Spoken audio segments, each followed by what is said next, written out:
ভিডিওর শুরুতেই আপনাকে জানাই আসসালামু আলাইকুম। এখন আমি দেখাবো কিভাবে খুব সহজেই মেট্রো রেলের র‍্যাপিড পাস কার্ড রেজিস্ট্রেশন করবেন। যদি কোনো সময় আপনার র‍্যাপিড পাস কার্ডটি হারিয়ে যায় অথবা নষ্ট হয়ে যায়, তাহলে যদি রেজিস্ট্রেশন করা থাকে, তাহলে খুব সহজেই আপনি আবার এটি নতুন করে আরেকটি রিপ্লেস করতে পারবেন। তো চলুন রেজিস্ট্রেশন করা দেখিয়ে দিচ্ছি। আমি গেলাম ক্রোম ব্রাউজারে, আপনি যেকোনো ব্রাউজার থেকেই করতে পারবেন। এই একই নেমে আপনি মোবাইল থেকেও রেজিস্ট্রেশন করতে পারবেন। এখানে যেভাবে করছি সেভাবে আপনি মোবাইল থেকেও করতে পারবেন। আমি সার্চ বারে এসে rapidpass.com.bd লিখে সার্চ করে দিলাম। তারপর ১ম এ যে ইন্টারফেসটি আসলো র‍্যাপিড পাস হোম, এটাতে এই লিঙ্কে চলে যাব। তারপরে র‍্যাপিড পাস কার্ডের যে ওয়েবসাইট, সেই ওয়েবসাইটের ভিতরে নিয়ে আসলো। এখানে অনেক অপশন পাবেন। যাবতীয় নিয়ম নীতি কি আছে না আছে যে সব তথ্য এখানে পেয়ে যাবেন। এখানে আপনি চাপ দিয়ে বাংলাতেও পড়ে নিতে পারবেন। আমি বাংলা করে নিলাম না, জাস্ট দেখিয়ে দিলাম। এখানে নিচে যে অনেক বিস্তারিত আছে, আপনি বাংলা করে নিয়ে বিস্তারিতগুলো পড়তে পারবেন। তো এখানে দেখুন লেখা আছে রেজিস্ট্রেশন। এই অপশনে আমি একটা ক্লিক করে দেব। তারপরে এখানে র‍্যাপিড পাস কার্ড নাম্বার দেওয়া আছে। এখানে বলছে যে এখানে ১৬ ডিজিটের র‍্যাপিড পাস কার্ডের এখানে বসাইতে বলছে কোনো স্পেস ছাড়া। র‍্যাপিড পাস কার্ডের আপনার পিছনে একটা কার্ড নাম্বার দেখতে পাবেন। সেই কার্ড নাম্বারটা এখানে বসিয়ে নিবেন। আমি স্ক্রিনে দেখিয়ে দিয়েছি কোন জায়গায় এটি থাকে। এটি মূলত র‍্যাপিড পাস কার্ডের পিছন পাশে থাকে। তো আমি এখানে আমার র‍্যাপিড পাস কার্ডের যে কার্ড নাম্বারটি আছে, সেই কার্ড নাম্বারটি এখানে নির্ভুলভাবে বসিয়ে নিলাম। তারপরে নিচে আছে জিমেইল অ্যাড্রেস। এখানে আপনি আপনার একটা রানিং জিমেইল অ্যাড্রেস এখানে দিয়ে নিবেন। কারণ এই জিমেইল অ্যাড্রেসে কিন্তু আপনার এখান থেকে একটা কোড যাবে, ভেরিফিকেশন কোড যাবে। সেজন্য আপনি রানিংটা দিবেন। তারপরে সাবমিট করে দিবেন। এটা অনেক সময় ব্রাউজারে সমস্যা হয়ে থাকে বা এটার সার্ভার থেকে এই সমস্যাটা হয় অনেক সময়। আপনার যদি ১ম বার যদি সাবমিট না হয়, তাহলে ২য় বারে আপনি আবারও সাবমিট একটা ক্লিক করে দেবেন। সাবমিটে আমি ক্লিক করে দিলাম। তারপরে এখানে দেওয়া আছে যে এখানে বলা হচ্ছে যে জিমেইল যেটা দেওয়া হয়েছে সেটাতে একটা ভেরিফিকেশন কোড গেছে। তো ভেরিফিকেশন কোডটি এখানে এসে আবার বসিয়ে দেব। এখানে নিচে টাইমও দেওয়া আছে। তো আমি আমার এখানে জিমেইল অ্যাড্রেসটি অলরেডি ওপেন করে রেখেছিলাম। এই দেখুন, এটাই আমার সেই র‍্যাপিড পাস কার্ড রেজিস্ট্রেশনের একটা ভেরিফিকেশন থেকে মেইল এসেছে।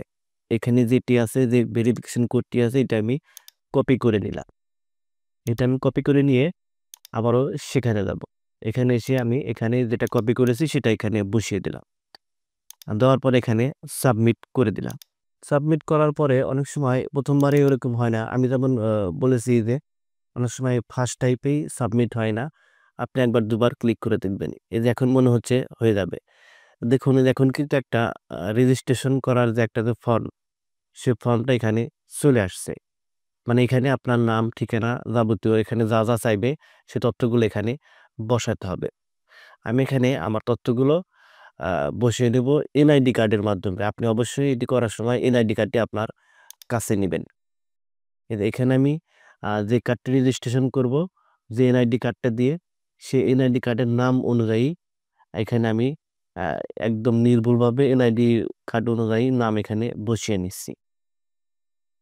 এখানে যে স্টার চিহ্ন দেওয়া আছে, স্টার চিহ্ন মানে এগুলো মাস্ট দিতেই হবে। স্টার চিহ্ন ছাড়া যেগুলো আছে, সেগুলো যদি আপনি নাও দেন তাতেও কোনো সমস্যা নেই। এটা স্টার আছে, আমি স্টার দিয়ে দিলাম। এই যে এখানে যেমন এই যে এর নিচে যেটা আছে, এটা না দিলে কোনো সমস্যা নাই। এটা না দিলেও কোনো সমস্যা নাই, এটা না দিলে কোনো সমস্যা নাই। এটাতে আবার অবশ্যই দিতে হবে, কারণ এটাতে স্টার চিহ্ন দেওয়া আছে। এটা চেঞ্জ করে নিলাম। তারপর এখানে জেন্ডার আছে, জেন্ডার কি মেল না ফিমেল সেটা সিলেক্ট করে নেবেন। তারপর এখানে date of birth, NID card অনুযায়ী ডেট অফ বার্থটা এখানে নির্ভুলভাবে বসিয়ে নেবেন। এখানে আমি এনআইডি কার্ডের অনুযায়ী ডেট অফ বার্থে বসিয়ে নিলাম। তারপরে এখানে দেওয়া আছে এনআইডি কোন টাইপের এটা। এটা হচ্ছে ন্যাশনাল আইডি কার্ড, এখানে সিলেক্ট করে নিলাম। তারপরে এখানে আছে আইডেন্টিটি কার্ড নাম্বার। আপনার এনআইডি কার্ডের সাথে যে আইডেন্টিটি কার্ড নাম্বারটি আছে, সেই কার্ড নাম্বারটি এখানে বসিয়ে নিবেন। আমি বসিয়ে নিলাম। তারপর এখানে মোবাইল নাম্বারটি বসিয়ে নিলাম। এখানে যে এই কোডটি এখানে অটোমেটিক দেখাচ্ছে। এখন আমি এটা প্রসেসে একটা ক্লিক করে দেব।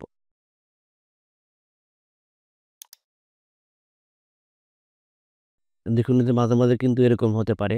এটা ব্রাউজার ইস্যু, সমস্যা নেই। রিলোড করে নিবেন। পুনরায় আবার কন্টিনিউ করে দিবেন। অনেক সময় আপনার ১ম এই লগইন হইতে পারে।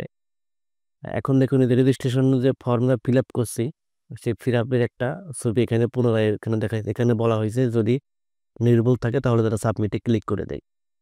আপনি এখানে পুনরায় আবার চেক করে দেখবেন ঠিক আছে কিনা। চেক করার জন্য রিভিশন দেওয়ার জন্য এই পেজটি দেওয়া হয়েছে। ঠিক থাকলে এখানে সাবমিটে ক্লিক করে দেবেন। আমি সাবমিটে ক্লিক করে দিলাম। এখন এই যে আবার হোম পেজে চলে আসছে। এখন ভেরিফাই ইউর রেজিস্ট্রেশন মানে আপনি যে কার্ডটি রেজিস্ট্রেশন করলেন এটা রেজিস্ট্রেশন হয়েছে কি হয় নাই, আপনার র্যাপিড পাস কার্ডের নাম্বারটি এখানে লিখে ছেড়ে দেন। তারপরে যদি এখানে দিয়ে দেন তাহলে আপনার এখানে এটা পেয়ে যাবেন।